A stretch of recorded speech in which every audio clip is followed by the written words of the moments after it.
Días antes de cometer el crimen, Pedro Linares Hernández, el Chundo, visitó la iglesia de Nuestra Señora de Fátima, en el número 107 de la calle Chiapas, en la colonia Roma de la Ciudad de México, para darle dulces a Duque, el perro que cuidaba el lugar.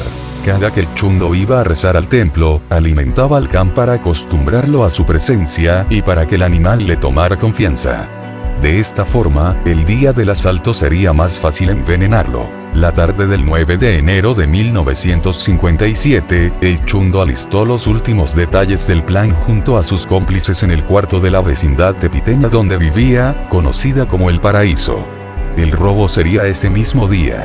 Los cómplices eran José Valentín Vázquez Manrique, alias Pancho Valentino, un extorero y luchador que soñaba con hacerse rico. Pedro Vallejo, el México, a quien Valentino conoció durante su estancia en Lecumberri, y Ricardo Barbosa Ramírez, un novillero venido a menos y autor intelectual del crimen.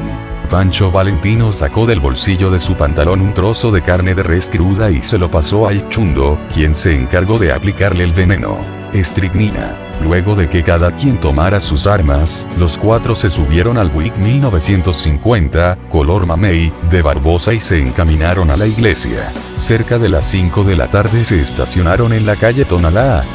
Barbosa se quedó en el volante, mientras los otros tres corrieron a esconderse en el patio de la iglesia. Esperaron hasta las 9 de la noche, cuando el cura terminó la última misa y cerró el portón. Valentino permaneció detrás de un arbusto y el Chundo le dio la carne envenenada al perro, Duque. Minutos después, el padre escuchó los ladridos del perro y salió a investigar. Lo encontró tirado en el suelo.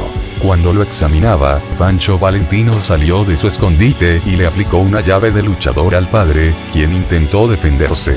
Después el México tomó al padre por los brazos y Valentino lo golpeó a cachazos hasta que le dejó el rostro desfigurado. Cuando el religioso finalmente cayó al suelo por los golpes, el Chundo lo amarró de pies y manos para que los demás lo torturaran. Esperaban que les confesara dónde estaba el dinero. No obtuvieron respuesta. El padre ya estaba muerto. Entrada de la iglesia donde asesinaron al padre Juan Fullana Taberner. Endemoniado, Pancho Valentino le puso un alambre alrededor del cuello. El México le metió un pañuelo en la boca. Como si aún pudiera gritar. Arrastraron el cuerpo ensangrentado hasta la cocina, cortaron la luz y el teléfono de la iglesia y se dispusieron a buscar el botín. Registraron la casa durante hora y media, destrozando todo a su paso, frustrados por no encontrar dinero ni nada de valor. Abandonaron el lugar con la custodia, la llave del sagrario, una caja dorada de hostias, unos candelabros, las patenas del padre, una casulla, un par de sotanas y $4.500, el único dinero que encontraron. Pancho Valentino tenía 38 años cuando perpetró el robo de la iglesia de Nuestra Señora de Fátima. Era un hombre de estatura media, fornido y de voz ronca. En la década de los 50 apenas comenzaba a destacar como luchador profesional en arenas de varios estados de la República. Tenía 4 hijos con distintas mujeres, pero solo veía y quería uno, un niño de 4 años de nombre José Manuel Vázquez Ordóñez, que quitó a la madre, Josefina. Antes de que lo volvieran a encarcelar por el robo a la iglesia, Valentino estuvo preso 15 veces. Lesiones, allanamiento de morada, robo, violación y trata de blancas fueron algunos de sus crímenes. Fue durante uno de sus periodos preso en Buick 1950, color mamey, cuando conoció a Pedro Vallejo, el México, y a Rubén Castañeda Ramos, el boxeador.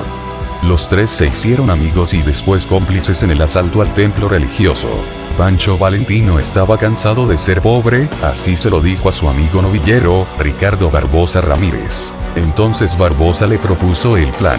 Se trataba de robar al padre José Moll, uno de los 2 párrocos de Nuestra Señora de Fátima. Moll era un descendiente de portugueses adinerados que sentía simpatía por Barbosa. En una ocasión le regaló 5.000 pesos para que viajara a Europa. Según Barbosa, el padre Moll guardaba en la iglesia 2 millones de pesos, de los cuales no podía comprobar el origen, por lo que no denunciaría el robo. Para cometer el crimen invitaron a El México y el boxeador, quien se negó, pero en su lugar les presentó a Pedro Linares Hernández, el Chundo. Antes del 9 de enero, ya habían intentado asaltar la iglesia, sin éxito. El 24 de diciembre de 1956, llegaron cerca de la medianoche y tocaron el timbre. Pensaban sorprender al padre cuando abriera. Permanecieron media hora tocando sin que nadie les abriera. Días después se enteraron de que el timbre no servía. Solo después de cometer el asesinato a principios de enero, los criminales se dieron cuenta del fallo en su plan. La víctima que mataron en Nuestra Señora de Fátima no fue José Moll, sino el padre Juan Fullana Taberner, un sacerdote español que era el otro párroco del templo. No solo salieron de la iglesia con un botín mucho menor al esperado, también mataron al padre equivocado. A Pancho Valentino lo atraparon en un poblado llamado San Isidro, en Querétaro, mientras intentaba escapar a Reynosa, Tamaulipas con su pequeño hijo. Lo condenaron a 33 años de prisión y estuvo tras las rejas en Lecumberri hasta que intentó fugarse de la cárcel. Entonces lo mandaron a las Islas Marías, donde se hizo amigo de Juan Manuel Martínez Macías, el clérigo del penal, a quien apodaban Padre Trampitas. Murió en octubre de 1977, un año antes de cumplir su sentencia, debido a un ataque de epilepsia que lo dejó inconsciente.